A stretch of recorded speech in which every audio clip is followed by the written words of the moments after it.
I wanna feel the sun, have barbecues. I wanna see my friends, the old and new.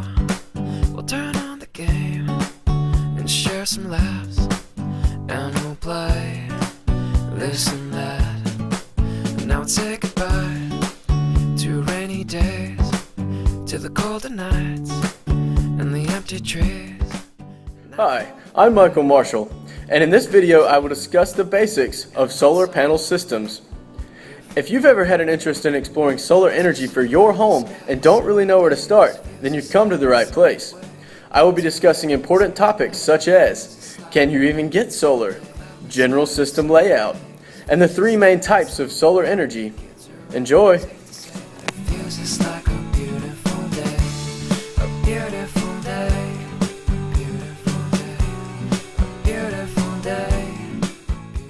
There are several things to evaluate when considering installing a solar system in your home. The first is, can I even get solar? Site surveys must be performed to determine if visibility is good to the south and the time of sun exposure per day is high. If your roof is not southerly facing within a 20-degree margin, then the solar power will not be a good option. Power companies will not reimburse any of the cost, and solar power production drops dramatically outside of this range. The roof must also be inspected for its structural stability, because panels can add 5 to 6 pounds per square foot of load. It melts away, and I smile just the same. Another question to consider is, how much solar do I need? The best way to decide this is by evaluating energy uses of your home over the last year and matching that up with a particular system's output. For an average home of about 2,000 square feet, a 6 to 7 kilowatt system could typically support its entire energy demands. Beautiful day. Most people's first concern is cost and return on investment. Cost of a solar system will depend on federal and local utility companies' incentives, as well as the size of the system. For example, a 10 kilowatt system will usually cost around $30,000. Approximately 60% of these costs will be parts and hardware. After the electric company refund and federal tax write-offs, the out-of-pocket cost will be brought down to almost 1/3 of the total. Solar panels are generally guaranteed for 25 years, and furthermore, the manufacturers will replace these panels if they are producing less than 80% of their original output after 25 years. What isn't mentioned is that only the solar panels themselves are actually warranted for that length of time, whereas the inverters are not. Inverters can cost around $2,000 and must be replaced at approximately half the panel's lifespan. This is something very important to consider when evaluating the return on investment. These systems will typically offer a payback period of around 10 years. La da da, da da da, la da da.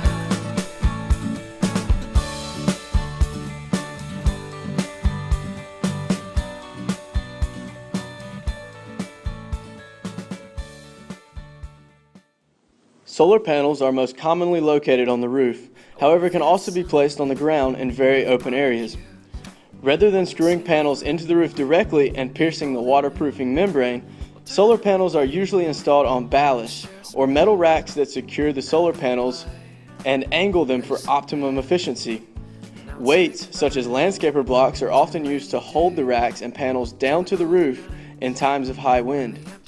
Several solar panels are wired in strands or series to create high voltage and low ampacity. By keeping the ampacity low, it allows for use of much cheaper and smaller gauge wire.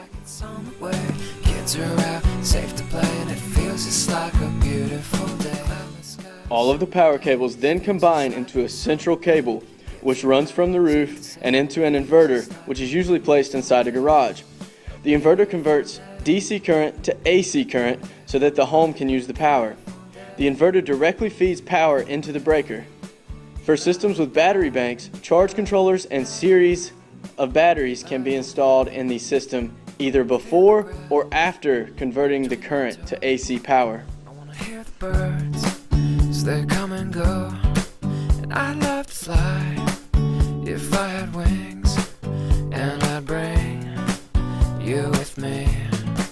I wanna hit the beach, the ocean air. There are three main types of solar systems for you to choose from: a grid tie-in system, a standalone off-grid system, or a utility interactive system. Just the same with you. Cloudless sky, summer days, feels just like The first is a grid tie-in system. These systems involve power from the inverter synchronizing with existing utility power. No batteries exist in this option. If the utility line goes down, the inverter will also shut down because it no longer has a way of regulating the incoming and outgoing energy variations. These systems require power from the grid to work. So just because there would be solar panels on the roof doesn't mean you'll have power when everyone else doesn't. These systems do not produce power during low light or night, but rather pull energy from the grid during these times. The grid tie-in system would be most efficient at workplaces or offices that require most of their energy during daytime hours. For homeowners that work a typical 8 to 5, this would not always be an efficient option because most of their power consumption takes place during the late evening and nighttime hours. the sun from above. Cloudless sky, summer day. The second type of solar system available is a standalone off-grid system. These systems typically require large battery banks to store energy for low light days and nights. In an off-grid system, power from each series of solar panels must first pass through a charge controller to protect the batteries from overcharging and becoming ruined. Power from the batteries then runs into the inverter. While this system sounds good in theory, battery banks large enough to power a home can take up lots of space and also create a lot of empty space in your pocket. Battery banks for these type of systems can increase the cost of a system by around 30% and must be replaced anywhere between 5 and 15 years depending on the battery. This type of system would be ideal for that person looking to entirely escape the utility company's reach. However, from my financial perspective, this is the least efficient way to enjoy solar power.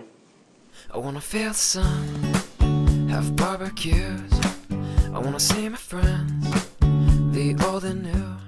The third option for solar power is a utility interactive system. For the majority of its life, this system will synchronize with the existing utility power and function as a grid tie-in system. However, this interactive system also utilizes a battery bank that will stay charged for times when the grid does go down. This system provides the best of both options. Homeowners will accrue some costs from the utility company, however, have the option of going entirely off-grid when they desire, or during times when the grid is down. The interactive system also is less of a financial strain to the owner relative to the off-grid system. This is because the battery banks are typically much smaller due to the fact that the owner will very seldom rely on them as a primary power source. The utility interactive solar system is the most well-rounded option due to its versatility. Selecting the right type of solar system depends specifically on the owner's needs and should be decided on in a case-by-case basis. Between my toes, I wanna hear the birds as they come and go. And I'd love to fly if I had wings, and I'd bring you with me.